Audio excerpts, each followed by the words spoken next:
So this is offering gratitude to our spiritual preceptors. Sorry, what did you say? I didn't hear. Sorry. I said a mantra. Yeah, it's offering gratitude to our spiritual preceptors, because all said and done, whatever we are in spiritual life is because of them. It's because of the association of sadhus. It's because of our gurus, our mentors, and things like that. I see blessings from all the elders here that we can discuss something uplifting for all of us. So, who was not there last time? You were not there. Okay, we'll still try to. This is a small recap. So one of the slides that Prabhuji showed last time. So we know, so this is the cosmic manifestation, cosmic manifestation is a very complicated word, forget about it. But basically there is God, Krishna, or the absolute truth, okay? And then there is the spirit soul, the jiva, right? And then where is the jiva? Trapped in the what? Body. Human body, but what is that human body is more generic term for the human body as well as the world around us. It's Prakriti. World of matter, Prakriti, right?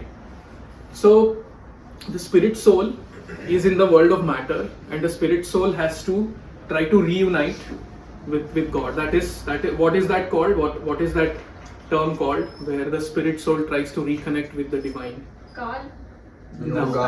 Yoga, right? So that is yoga, right? So now that is the human divine reconnection, right? Is the process of yoga which we saw 2 sessions ago. Yeah.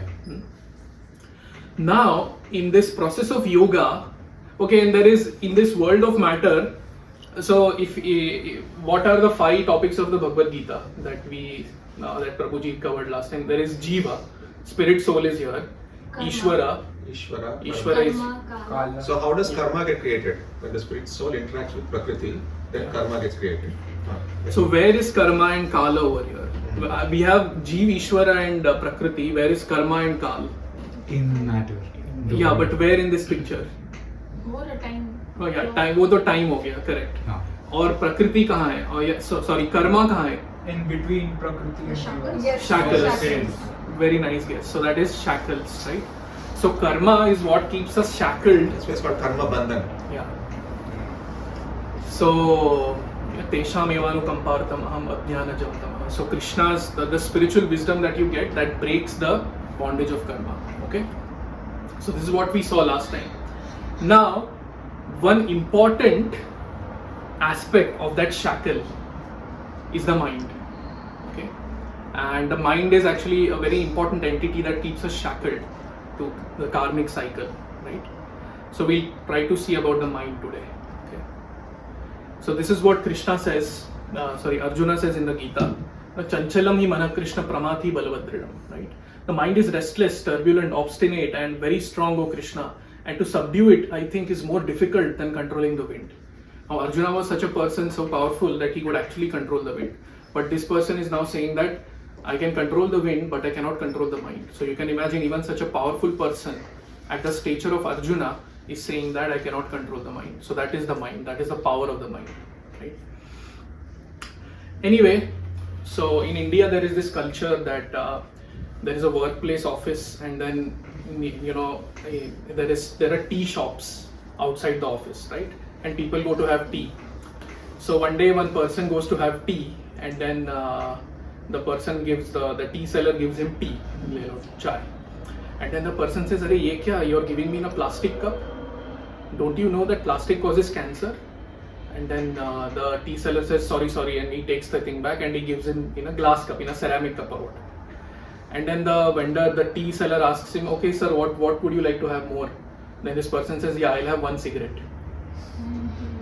So that is what the mind does, right? So it cheats us in that way. So it's like more often than not we know the harmful effects of certain indulgences, right? But something within us still impels us to do those things, right? In tobacco packets and in gutka packets in India, everyone knows gutka, tobacco. I think everybody is Indian, they know. So on those packets also it's written that this thing causes cancer and whatnot. But still people do it. Now when you set a mouse trap, the mouse doesn't know that it's a trap. It goes but then for humans it's not like that. When we indulge in these things, we know that it's a trap, but yet we go and do it, right? That is, and what impels us to do that is the mind. And the mind is an enemy, an internal enemy. You know, if let's say two armies are fighting, army A and army B, and army A is attacking army B and the other way around. So till now the attack is from the other side, from the outside. But let's say army A has some spies in army B, and those spies have rigged the tanks of army B, and then those tanks blow up, right? That is a much more lethal attack. So because it's coming from inside, it's coming from within the army B, right? So the mind is something like that. It's called as self-sabotage entity, self-sabotaging entity, right? So yeah, in our pursuit of happiness, in our pursuit of yoga, the mind is what impels us to do self-sabotaging acts. Okay? So that was a serious start. So that is minding your mind. Okay, that's the topic for today. So what is the mind, right? When we say mind, what comes to your mind? What comes to your mind? Anyone? What is the mind? Brain. Brain. Yeah. Thoughts. Somebody said thoughts. Reflection to who we are also. Okay. Deep. Reflections of our past experiences. Storage box. Storage box. Yeah. So the mind is described in the Shastras as an interface. Okay. So let's say you have a computer, you have the hardware. Now the hardware is capable of doing things for you, like doing things productively for you. Now as a user, you want to utilize the hardware to get something done. But as a user, you cannot directly interact with the hardware. You need something else. What do you need to interact with hardware? The user, software, of course. OS. So OS, part of software. So it's something like that. Mind is something like that. There is the world of matter on one hand, and then there is the spirit soul on the other hand, right? Those who all were there for the soul talk, solution. So our existence is on three levels, okay? There is the soul, which is the innermost, and then there is the mind or the subtle body, which is covering the soul, and then above that, outside of that is the gross body, which consists of the five senses. Now the soul has to interact with the gross body or the material nature and our gross body. But the soul cannot do that because soul by nature is spiritual and matter by nature is matter. So the soul needs that interface, that software, and that software is the mind. And more specifically, the mind is, as somebody said, is a repository, is a storage box of thoughts, desires, and past impressions. And the mind doesn't do too much of processing. It just places these things in two categories, pain and pleasure. That is the mind. And many philosophers have tried to understand the mind because the mind is subtle in nature. Brain is somewhat like a CPU of the computer, right? The brain is the one that transmits the will, but that will is coming from somewhere outside the brain. Okay? So, philosophers have tried to struggle with understanding what the mind is. So there was this René Descartes, a philosopher mathematician 500 years ago. He coined a phrase actually. He said, "I think, therefore I am." Okay.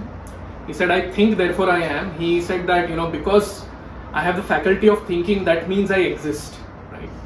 But Bhagavad Gita, using this three-level existence, turns that statement the other way around. It says, "I am, therefore I think." So the mind in and of itself is material. It is subtle, but it is material, right? And based on the impressions that are created within the mind, the soul interacts with the world. Okay? And then how does this happen? It's like, let's say you have a car coming towards you at a very high speed, and a person who has had an accident, for example, he will see that same car coming and he'll feel fear, right? Because that impression in his mind is that of pain, is that of fear.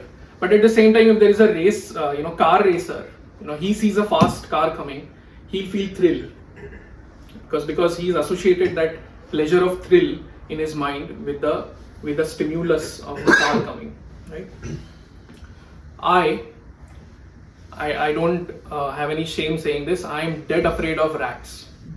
Okay. Anybody else who is afraid of rats here? mice, rats. So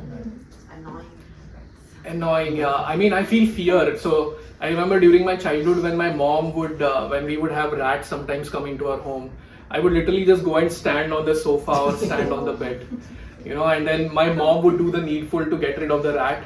And then after she would be done, she would come and say, "Oh, my brave child, please come down."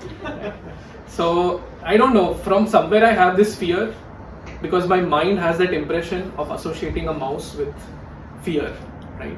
But on the other hand, my mom is like, yes, it's showtime now, when she sees the rat, something like that. So that is how the mind works, right? So we'll try to see what the mind does to us in the form of an acronym, MIND. So this acronym is not mine, it's Chaitanya Sharan Prabhu's, and a lot of content that I am speaking is from Chaitanya Sharan Prabhu, Shubha Vilas Prabhu, Ramayana and things like that, right? So the first M, okay, is the mind magnifies problems. Okay, there is a nice story in Ramayana. So we all know Hanuman jumped across the ocean and he landed in Lanka. And when he landed in Lanka, he searched the length and breadth of Lanka, everywhere he searched, but he could not find Mother Sita. And then he's like, he found a tree, he sat under that tree and he's just thinking, my God, I haven't found Sita. Now if I go back with this news that I haven't found Sita, the Vanaras will feel sad and die, because the Vanaras, his monkey soldiers are waiting on the other side for good news. And if he goes and gives the good news, he's thinking that if I go there and tell them, they will die. And then knowing that we all have, knowing that they all have died and we haven't found Sita, when I tell Lord Ram will die. Seeing Lord Ram die, Lakshman will die. Seeing Ram and Lakshman die, Sugriva will die. And seeing Sugriva die, Sugriva's wife and Angad and everybody will die. Seeing Sugriva and everybody die, the whole Vanara army will die. The whole, Kishkinda will die. And seeing them, what is the use if I live? Hanuman is thinking like this. So he's magnifying the problem. He's taking that fact that he hasn't found Sita yet, and he's just magnifying the problem like anything, right? And then what he does is, this is interesting. Then what he does is, he recuperates. He says, okay, no, wait. You know what? These great personalities like gods, if you have to see them, it's not just your desire to see them by which you will see them. They have to allow you to see them. So it's their mercy by which you can see the deities. We take darshan of Jagannath, Baldev, Subhadra every Saturday. It's not because we have a desire to take darshan of them. It's because they are allowing us actually. They are the superior entity in this picture. So he thinks, okay, Mother Sita is the goddess of fortune, Lakshmi, then I should probably pray to her. And, so that she reveals herself to me.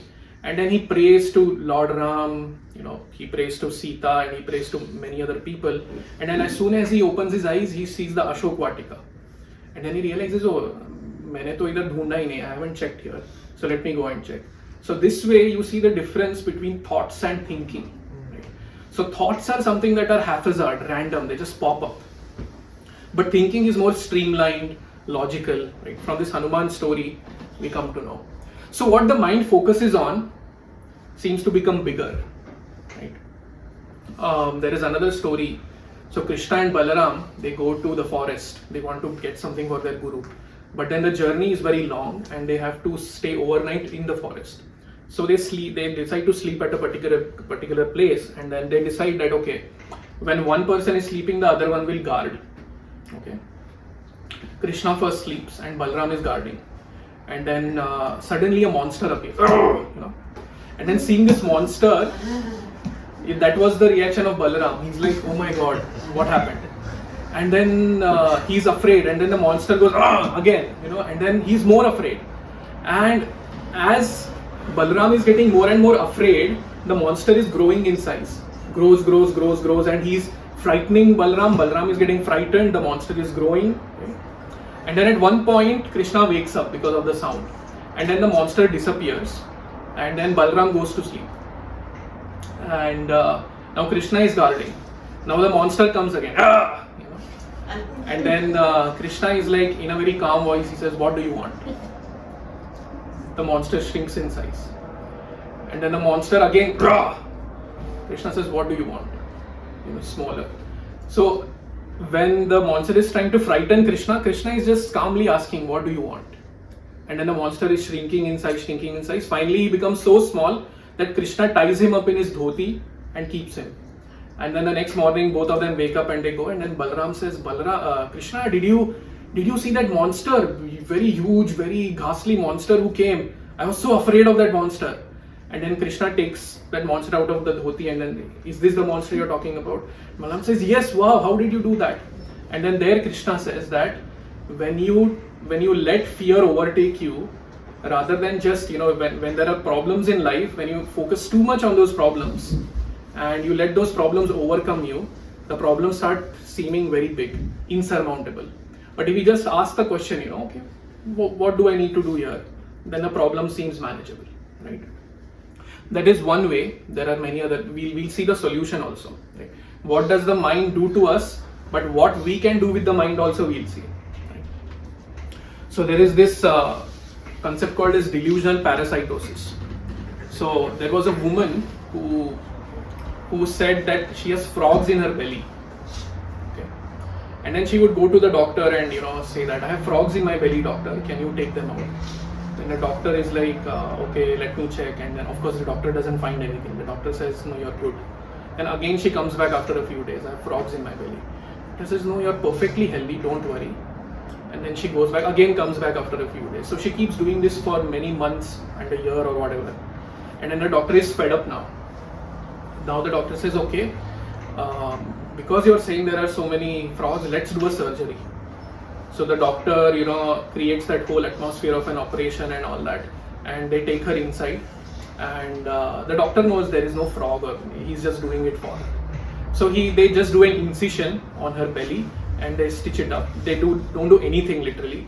They stitch it up because she's unconscious when the surgery is going on. And then they get some frogs from outside, from the pond nearby. And then when she comes back to consciousness, they look, the operation was really successful and here are your frogs. They are out now. So you're good. She's happy, goes back. And after a few days, she again comes back. And then now she tells the doctor, actually the frogs that you took out, they actually gave birth to baby frogs in my belly. So now I have the baby frogs in my belly. You need to take them out. So this is like, she was focusing so much on that problem that didn't even exist. There is another, this is again a true story where a lady, she had this intense fear of that she has cancer. So she would go to the doctor and say, please check me for my cancer.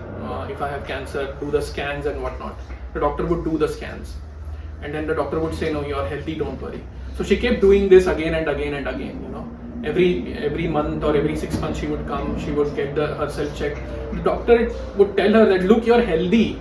I can tell you when you have cancer, you don't have to do all this, get these scans done and everything. But then she has that fear. And then after 25 years of doing this, she actually gets cancer. And then when the doctor tells her, look, I have bad news for you, you have cancer, she says, look, I was telling you all these years that you have cancer. So that is how the mind magnifies problems, right? It takes a small thing and blows it out of proportion. And this we all must have experienced at some point or the other in life, where we have some issue and then it becomes really huge. There is a difference between possibility and probability. So is it possible that the East River floods, East River and Hudson River, they flood New York and New Jersey completely? Is it possible? Yes, it is possible. But is it probable? Is it likely? No, it is definitely not likely. Now, if we take that possibility that it could happen and keep troubling ourselves, that is not really a good thing. We'll just be miserable with that. So it is said that worry is an interest that we pay on a loan that we haven't taken yet. So that is one thing that mind does, magnifies problems. Right? The second thing that mind does, M-I-N-D, imagines pleasures. Right? See, what happens is, when there are problems, the mind magnifies it. So correspondingly, if there are pleasures, that also mind will try to imagine, unrealistically. So the mind imagines pleasures. Now the problem with material pleasure, as Ritesh had pointed out a few days ago, is that it has diminishing returns. It follows the law of diminishing returns, right? When I became a VP, which was last year, I felt very nice when people congratulated me. Oh, congratulations, you're the vice president. You're not the vice president, you're a vice president. So then I was happy. But then life goes on, right? After a few months, people will stop. Then diminishing returns. Then the same thing that I'm a VP doesn't give me that much happiness anymore. Life goes on. I remember in 2011, it was the World Cup, Cricket World Cup, and I was a cricket fan that time. Now I'm not. So it was the World Cup finals, and I think 1 or 2 weeks after the World Cup finals was the IIT JEE exam, and I was so enthusiastic. I went to a friend's place. His mom cooked nice lunch, and we were going to watch the match. And the match got so intense at a point. Sachin Tendulkar got out, and when Sachin Tendulkar got out, I was so sad, and I really wanted Team India to win. I went to a nearby temple. I was sharing with Soham Prabhu. It's in Pune. I was in Pune that time. So I went to a nearby temple and really prayed to. It was a Lord Shiva temple. I really prayed, Mrityunjay, is it Lord Shiva, Mrityunjay? I really prayed, yeah, uncle, auntie will definitely know, they must be going there regularly as well. I really prayed that, Sachin is out, please, please make India win the World Cup, right? India won the World Cup, right? But did I get into IIT? No, I did not get into IIT. Of course, I had left the hopes long ago that I won't be getting it. But in any case, that same cricket match, the same cricket doesn't give me as much pleasure now. Right? I'm like, okay, like this World Cup, when was this? This year? Last year? This year. Yeah, everybody was enthusiastic to watch, and I'm like, okay, I just see the scores online. I didn't watch, although I was given the username and password for the account to go and watch it, but I didn't really feel like watching it. So the mind imagines pleasure, right? Although the pleasures follow a law of diminishing returns, but the mind gets hooked to that one time when the pleasure was there. There is a concept called Pavlovian response. So in dogs, what they did is one person he used to ring a bell and he used to keep the food out for the dogs to come and eat, and then the dogs would come and eat. And he kept doing this. He would ring the bell, keep the food, the dogs would come and eat it. And he kept doing this for a period of months and whatnot. And then now what happened is one day he rang the bell, but he did not keep the food out. But then he observed that just by hearing the bell ring, the dog's tongue started to water, because the dogs were associating the ringing of the bell with the pleasure of getting to eat something. So like that, the mind imagines pleasure. Right? Yes. So now, another point about imagining pleasure is that, we feel dissatisfied often. Now, the cause of dissatisfaction, what we think is that, I'm dissatisfied because of my desires being frustrated, my desires not being fulfilled, right? But in reality, the cause of frustration is not so much that my desires are being frustrated, but that I am being dominated by desire. Okay? It's not frustration of desire that causes dissatisfaction, it's dominance by desire that causes dissatisfaction. There is a very nice example. So there was this alcohol addict, and he was trying to give up alcohol. And those who are addicts and they try to give something up, we know that they get many withdrawal symptoms and everything. Then so one day he's sleeping and suddenly he gets a desire for alcohol, and then he's like, and that impulse is so strong that he gets ready, and this was like late at night, and then he gets ready, takes his car out and goes, and then now he wants a specific brand of alcohol, not any alcohol. So then there is a specific place where he is supposed to get it, so he goes to that place, and then they say that, the specific brand that you're looking for is not there. Then he thinks, okay, let me try more. So he goes half an hour further, and then he finds the alcohol that he wants, and then he gets the bottle, and then he's thinking, where should I drink now? I really want to drink this. And then he parks the car at a point, and then he gets out of the car, starts drinking, and he's opened the lid and he's drinking. After a sip or two, somehow he slips and falls down. He slips and falls down, and all the alcohol, the lid is open, so all the alcohol, it just falls on his body everywhere. And then he is lying down like this, and he is looking, and there are skyscrapers next to him. He's looking at the windows of the skyscrapers, all the lights are out. And then he gets an epiphany, he gets this realization that, what am I doing? I could have been there at home just sleeping peacefully, but what am I doing here? I've made a mess of myself. I've driven such a long way and I've spilled everything on myself. What a mess did I make of myself, right? Of course, he had that intuition to think like that, but oftentimes, he made that choice to make that informed thinking. But then sometimes one might think that, oh, okay, I slipped and fell. Okay, let me go and get another bottle, right? Somebody might do that as well. So many of these addiction, the people who are addicted, if you ask them, they don't drink to get pleasure. They drink just to stay normal. The pleasure is just imaginary. They think that they'll get pleasure out of it, but when they do it, they don't really get much pleasure out of it. Right? It's just imagined pleasure, and they just want to be normal, because if they don't drink, then they'll just become restless. So like this, the mind seduces us. The mind seduces us to imagine pleasure, and then when we do indulge in that thing and we don't get that pleasure, the mind also then chides us. The mind also then castigates us for doing this thing. Oh, why did you indulge? You're a foolish person. And that way it plays the double role also. Right? So it is MI. Yes. But the pleasure is there, right? It's not superficial. The pleasure is there because if we experience it, we get the pleasure. Otherwise, the mind will discard it, right? Yes. So the pleasure is there, but what these people realize is the pleasure is not worth it. The pleasure is not worth so much of my mental energy. The pleasure is not worth the health issues that I'll go through. That is what they eventually realize. Yes, first time when they do it, it's ecstatic, it's ecstasy, right? Any material pleasure, any indulgence that we do, initially it seems like very nice, but then as we keep doing it, we realize that okay, I was not getting so much pleasure out of this. I mean, I am not getting so much pleasure out of this now, right? Like that. So yes, the pleasure is there. The pleasure has to be there, right?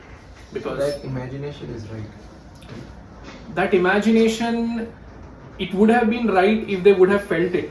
They are not feeling that same kind of pleasure now. So that is why it's imagination. No, now, but they have felt it before indulging it. Like yeah, you get into the feeling before indulging in pleasure. Yes. So what I'm trying to understand is, how is that wrong? It's not wrong, it's unrealistic.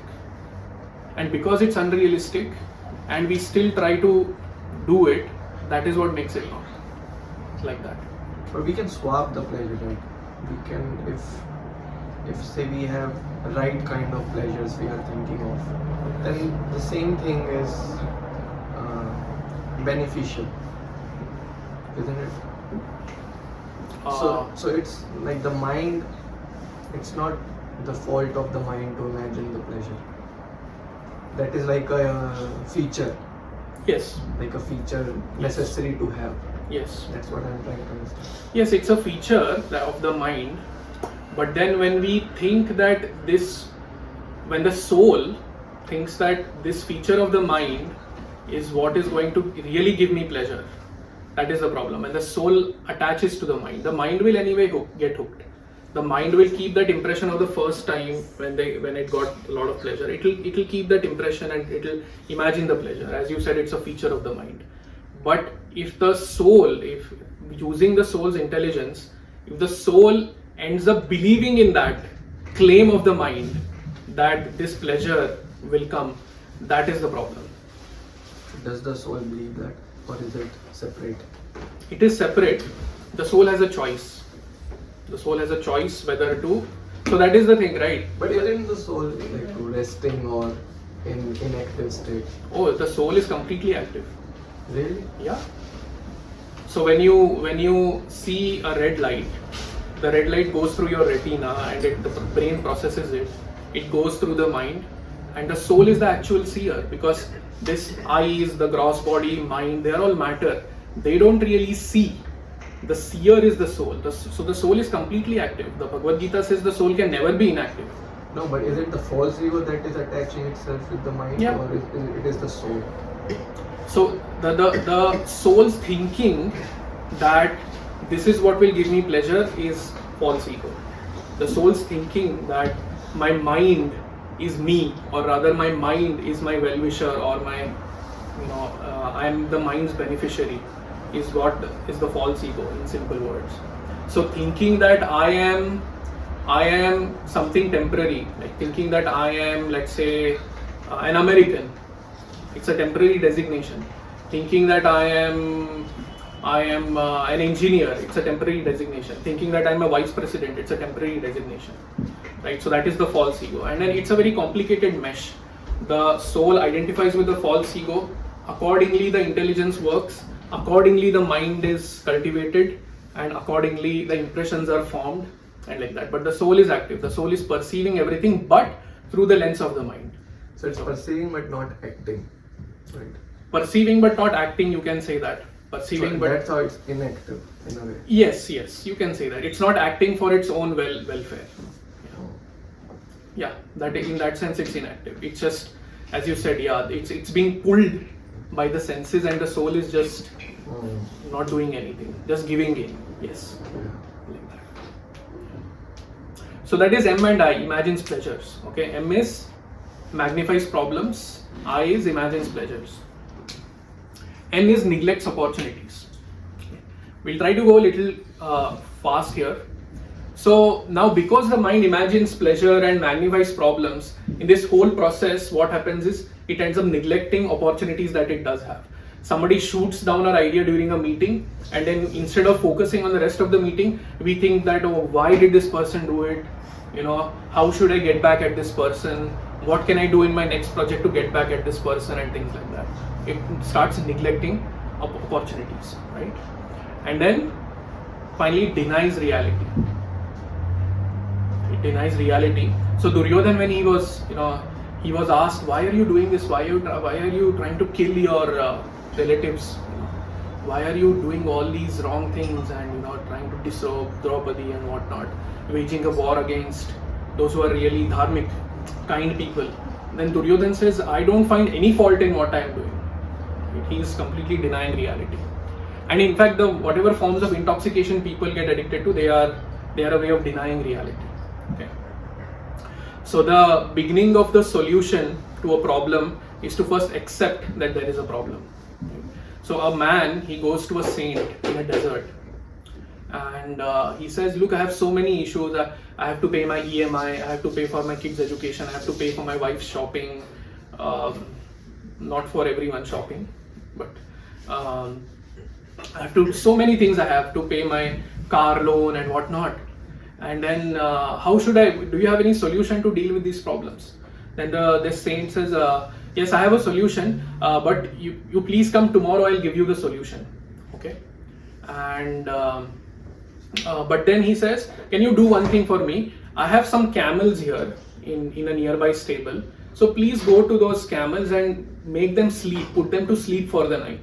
And then you go home, I'll also go home. Tomorrow morning we'll come back, and then I'll give you the solution. Then the person says, okay.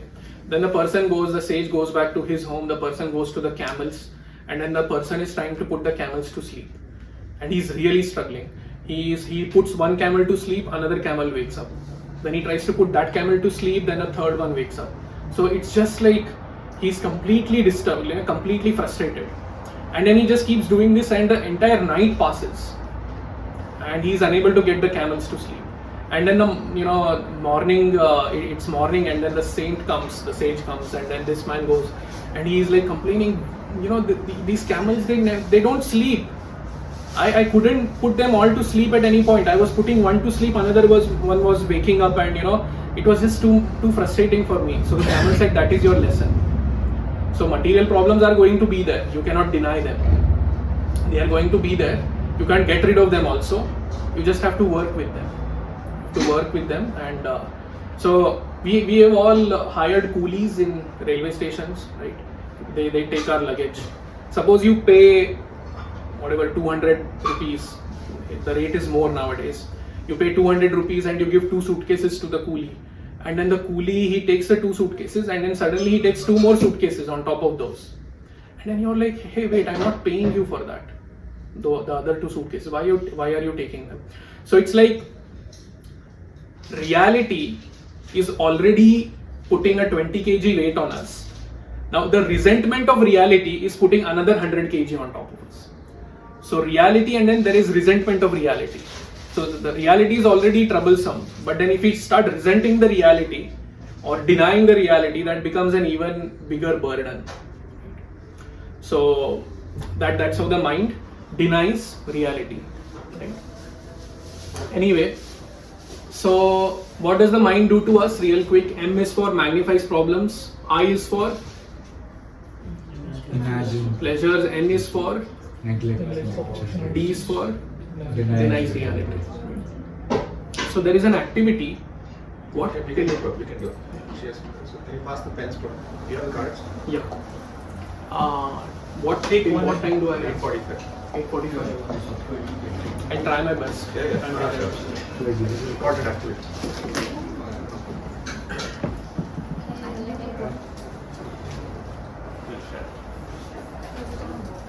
So I'm passing around cards. So I'll just explain what we are going to do.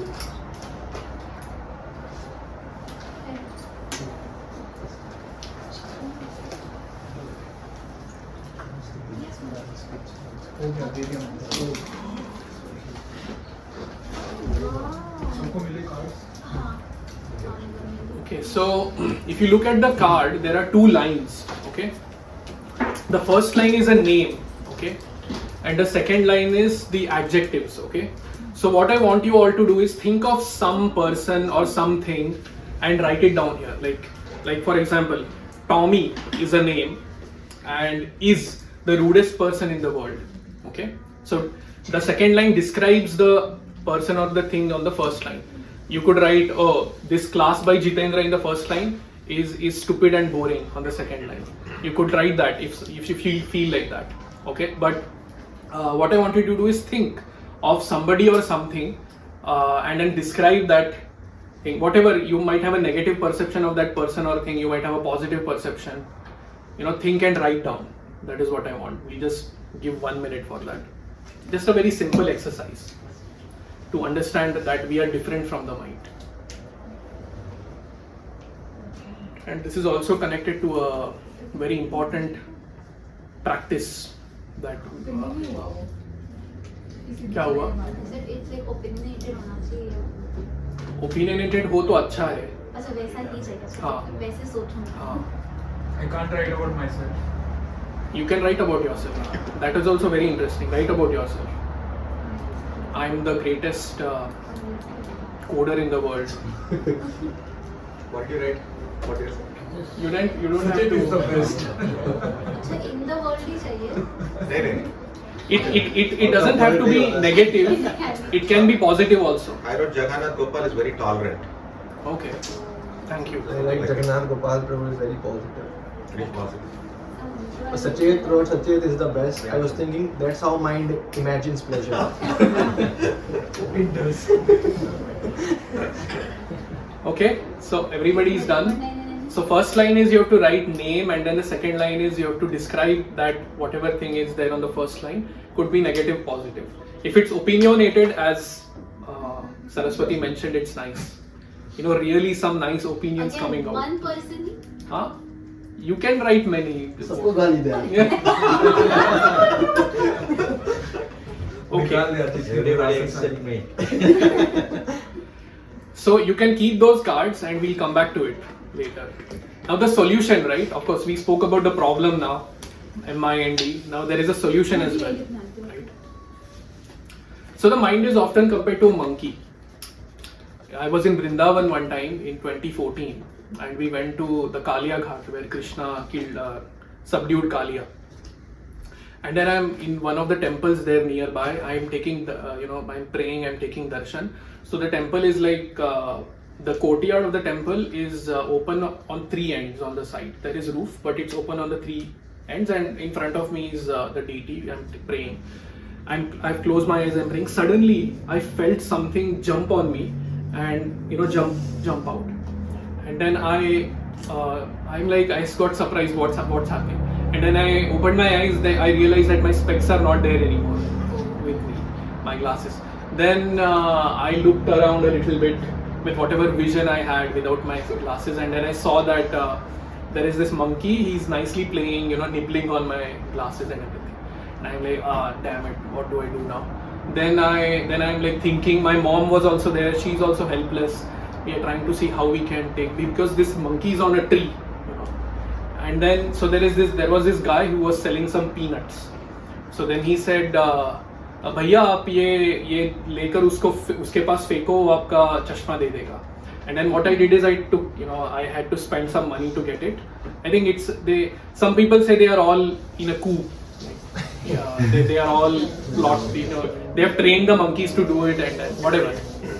Then I took it, I threw that to the monkey, and then the monkey went to catch it, and in the process it dropped my glasses. So that's how I got my glasses, right?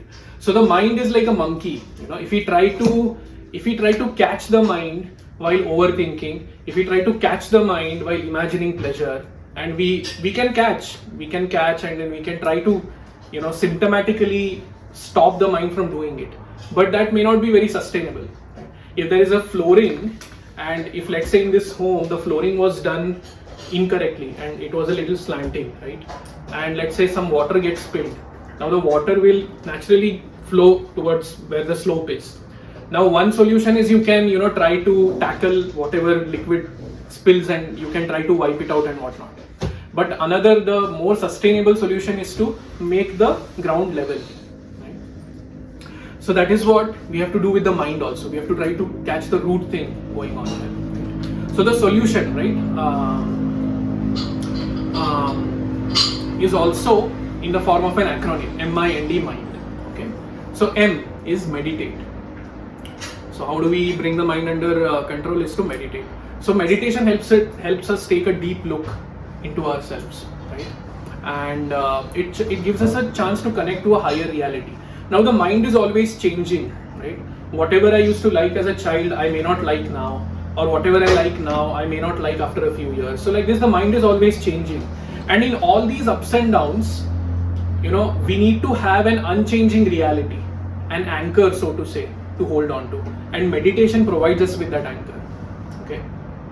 And one important type of meditation that Krishna tells, and that we all have emphasized this over and over again in our talks, is mantra meditation.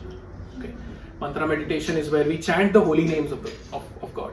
Let's say you're standing under a skyscraper, and the skyscraper is huge, right? But imagine you get airlifted suddenly. If you get airlifted and you are taken very high up in the sky, you're seeing that same skyscraper. The skyscraper hasn't changed, but your perception of the skyscraper has now changed. Now you can see that it's a small thing, it's manageable. So it is something like that. So mantra meditation, airlifts us into a level of reality wherein we start seeing our problems as manageable. Otherwise, if we keep magnifying these problems, then we think that these are out of control, we can't help. So Tukaram Maharaj, everybody knows Tukaram Maharaj. Tukaram Maharaj was once asked, I chant the holy names, Maharaj, but my mind wanders here and there. My mind runs away here and there. So then Tukaram Maharaj asked him, that's okay, but why do you run behind your mind? So clearly he was making a distinction between the mind and the self. Right? So again, it is not that the meditation will offer us, effects overnight. It's not that I do mantra meditation today and I wake up tomorrow and I'm a saint. No, that's not how it works, because the mind is in its own momentum, and to press brakes on the mind will take some time. Right? So as with the monkey, right? As Vallabh Chaitanya Prabhu also mentioned, Vishal also mentioned that we need to replace those, that void in the mind that we have with some higher activities. with some activities that give us some higher kind of pleasure, right? And that is also what Krishna says in the Gita. Till the 6th chapter, Krishna is talking about, oh, you should control your mind, or you should do karma yoga, or you should, give up the fruits of your action, or you should sit and meditate, or you should do this, do that.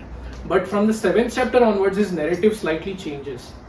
And 7.1 that we are going to see now is this. So now Krishna has told all these things that we can do, and now Krishna is saying something interesting. He says, now hear, O son of Pritha, how by practicing yoga in full consciousness of me, with mind attached to me, you can know me in full, free from doubt.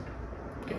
So now Krishna is not talking about controlling your mind, and of course he has spoken about that. Those things have to be there. But he's saying, in addition to that, you attach your mind to me. So you attach your mind to that anchor, and that will give you stability, right? So we can try to detach ourselves from the mind's ups and downs on our level, but then if we connect to that anchor of God, His holy names, then that is a much more sustainable thing, because that's an unchanging reality, right? We can try to tackle with the ups and downs, but then every time, like one camel goes down, another camel comes up, we'll have to tackle differently at every point, right? We have to tackle them, but when we have that anchor, that tackling will not be a burden. We'll be able to do it more seamlessly. So that is M, meditate. Okay, we'll have questions in the end. I is illuminate your inner world. Okay, so imagine going into a dark room, you don't know what is where, and you're really in fear, right? But if you had a torchlight, then you can see whatever is there in the room, right? Similarly, we need to illuminate our inner territory. We need to understand what is there in me, right?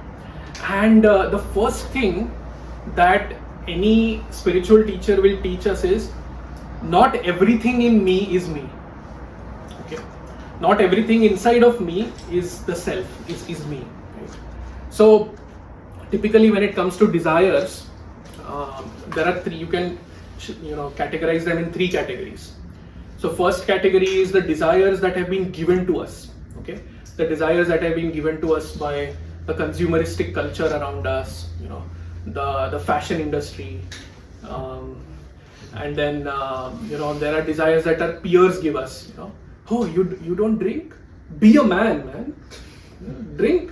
What is this you're doing? Losing out on life's pleasures, they say. So there are certain desires that we get, by the consumer. Like there was this some advert, I think fog perfume. The person puts on the perfume, and then even acts. The person puts on the perfume, and then he has ladies flocking around him. That is not really reality, but then we see that, we witness that, and we sort of associate. Okay, if I put perfume, then that will attract the opposite sex, right? Something like that. Someone actually sued them that I'm using this, but no girl is coming to me. Really? They put a court case in India. Even Red Bull got one. That's और nice. चल रहा है। Red Bull. That's nice. Ginger drinks? Yes. Also on this point, Prabhu, the prayer that you actually recited at the beginning of the class, Om Ajnanati Mirandasya, actually talking about this, where the Guru actually helps you. You are born in the darkest of ignorance, but my spiritual master, with the torch of knowledge, brightened the inner self. So it's kind of similar. Yes. Illuminate your inner world. So we need the help of Guru. That's the meaning. That's the meaning of the prayer. Om Ajnanati Mirandasya Jnananjana Shalakara Chakshur Umritam Yena. That's my Shri Guru. So the D in this solution is related to that. No, but it's a very valid point. We need to illuminate our inner world. Right? So that's the first category of desires that we have, given to us by the external world, the world around us. The second kind of desires in us are desires that come out of some core inclinations. Right? I might be an arts person. Right? Saraswati, Manu Mataji, they are into arts. So that's a core inclination in them, and they'll have certain desires based on that. Like they'll see something, and then the first thing that will come to their mind is, how can I make this more artistic? How can I make this more good looking? Somebody might be mathematical in nature, right? They will try to optimize things, So like that, we have some core nature. Everyone has some core nature. So there are certain desires that are related to that core nature. That's the second category. And the third category is our desires on the spiritual level, because we are the spirit souls, and those desires are desires for love, desires to love and be loved, desires to serve, right? So that is on the spiritual level. So there are these three categories, right? So the two categories where desires come from our core nature and the spiritual desires that we have, those we don't have to give up. But then when we illuminate the inner world, we'll see that the first category of desires, we have so many things that have been given by the society to us, right? Again, not all of them are wrong, that is not what I am trying to say, but many of them could be wrong, and that is where illumination of our inner world helps to understand what is what, and then we can process, right? So it is said that, another thing about illuminating our world, so we often think of satisfaction as fulfillment of our desires, right? So but the Gita says one of the austerities of mind, manah prasada saumyatvam, okay, one of the austerities of mind is satisfaction. So the Gita is saying that satisfaction is not just an emotion, but it's also a choice. It's a decision to make, right? So that way the Gita tells us to cultivate satisfaction, right?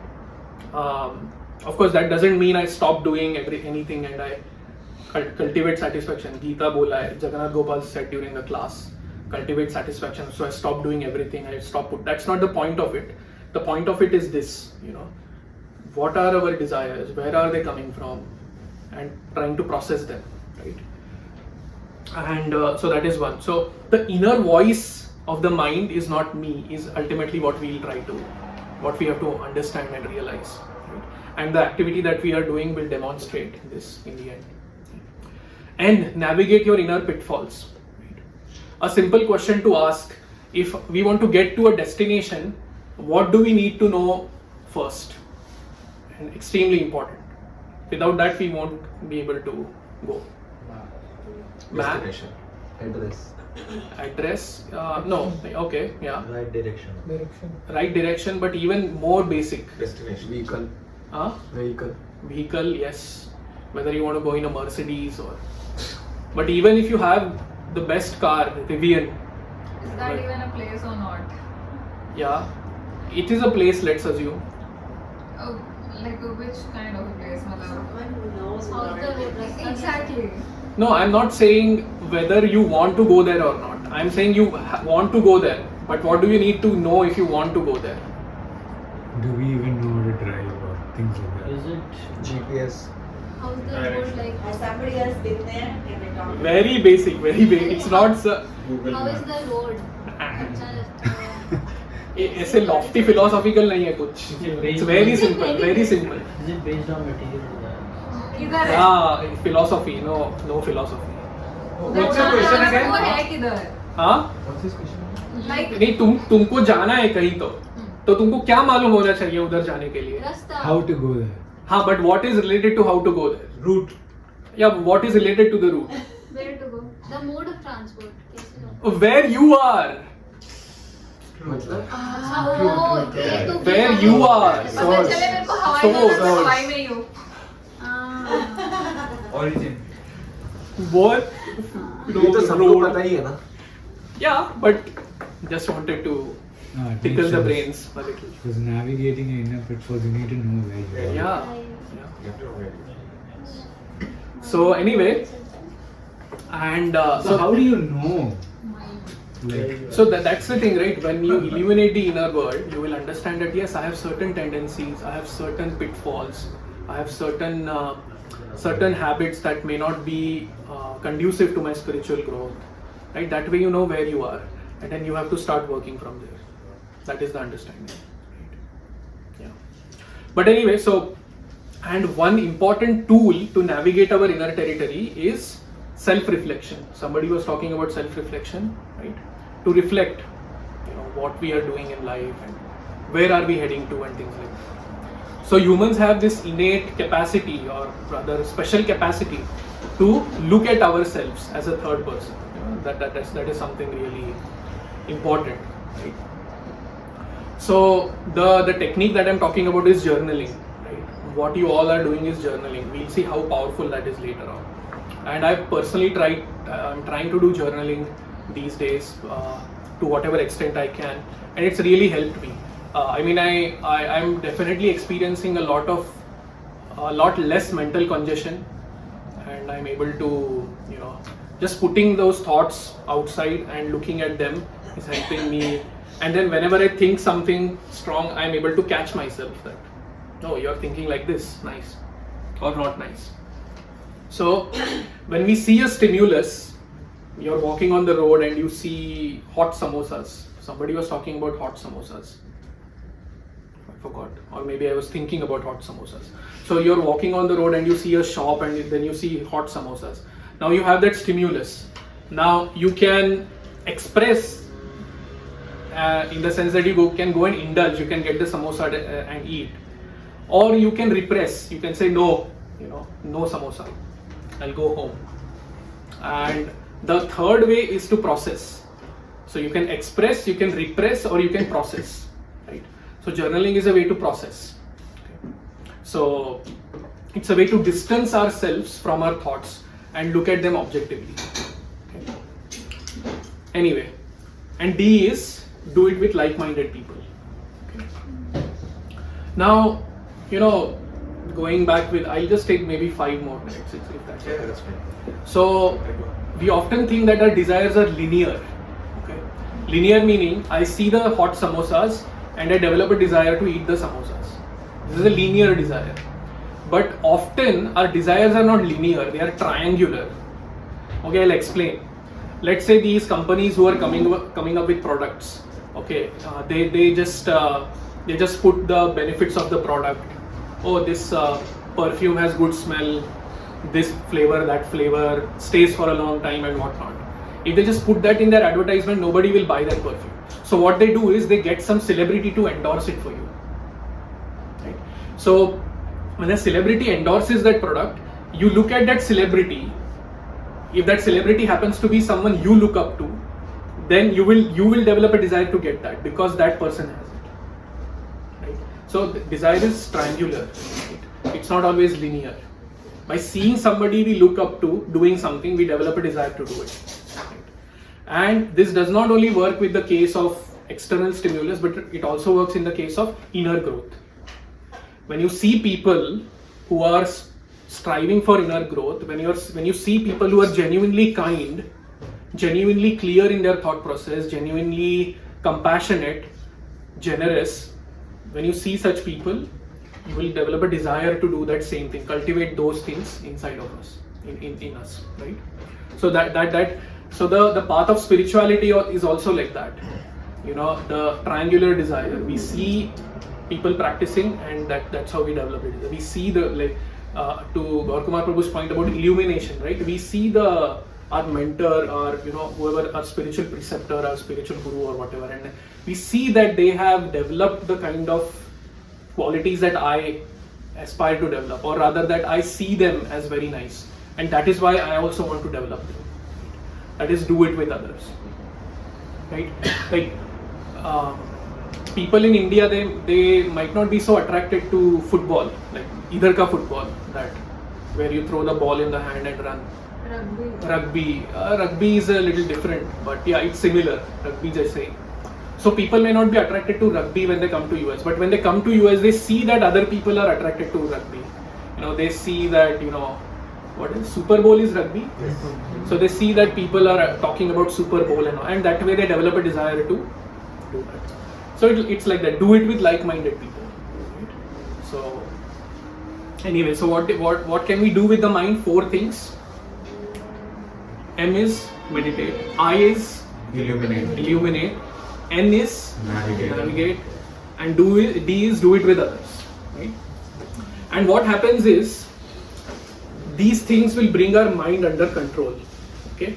And what happens is, if there is an event in the past, some negative event in the past, or some anticipation of the future, a controlled mind learns from the past and plans for the future. It learns from whatever mistakes were done in the past and plans for the future. But an uncontrolled mind will lament over the past and it will fantasize about the future.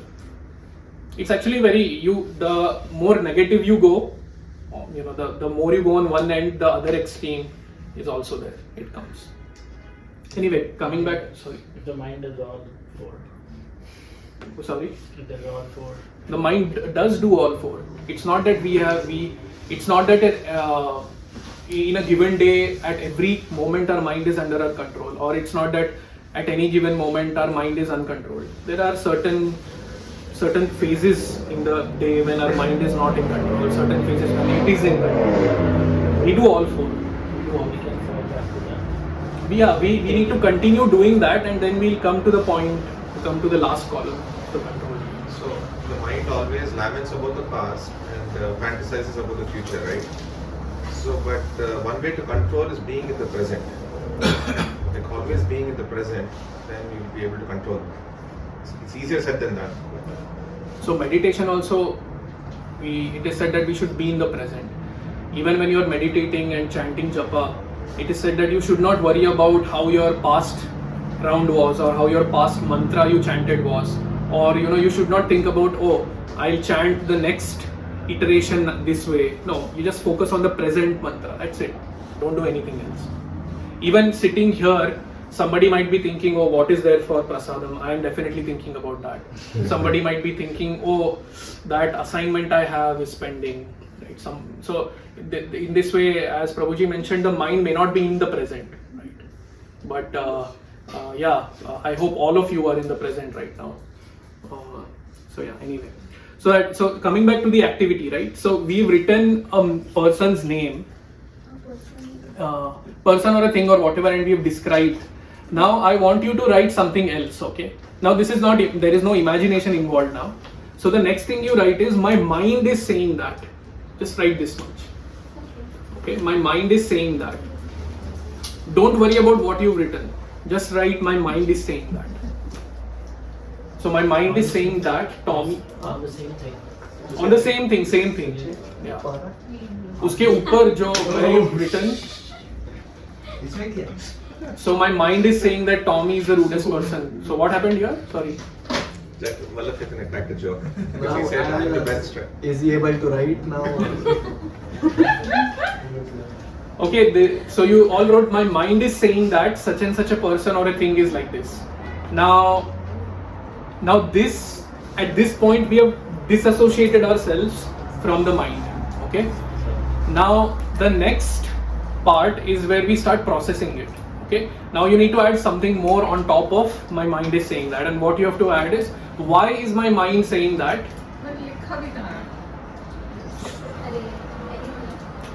So why is my mind? So just write why is on top. So now you wrote down somebody's perception or your perception about somebody or something. Now you've disassociated yourself from that perception, and now you're processing that perception. Right? Now you can bring in reason. Now you can bring in rationality. You can bring in the shastras, the scriptures, the guidance that we've received from our mentors or whatever, and then now we can process. Right?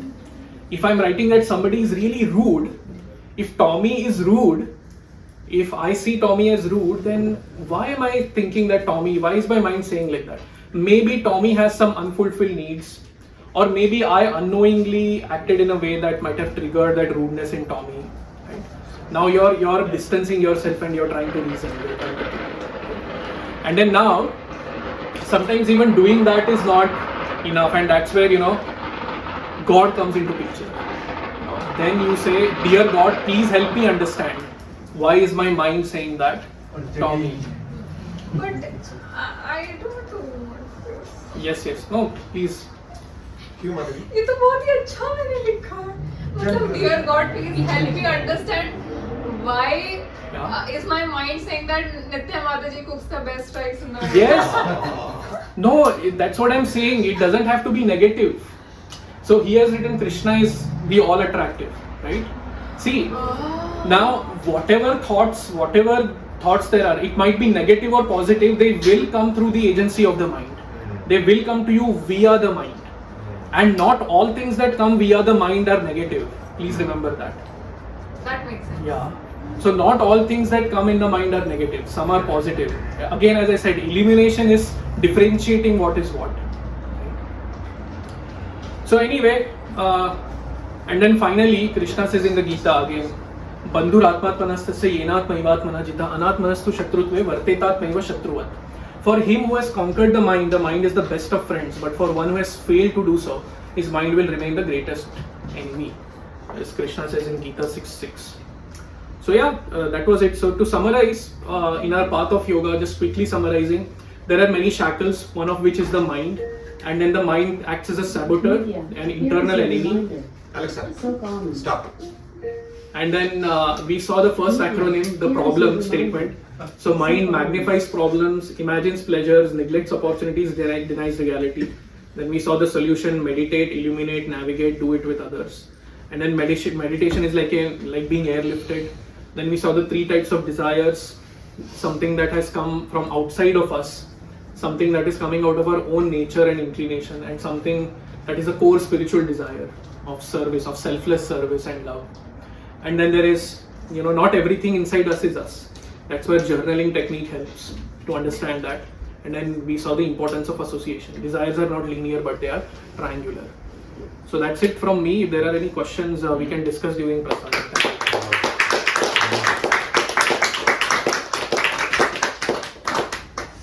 Anyone? One question, anybody? So I have question.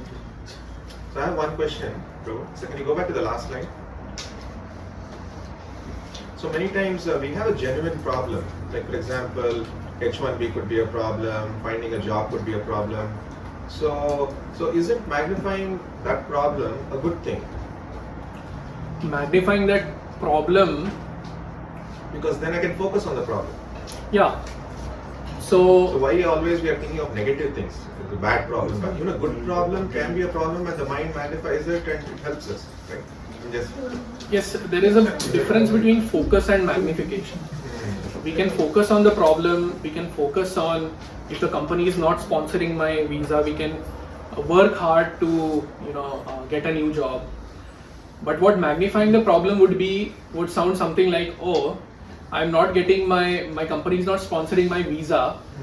I have to go to India.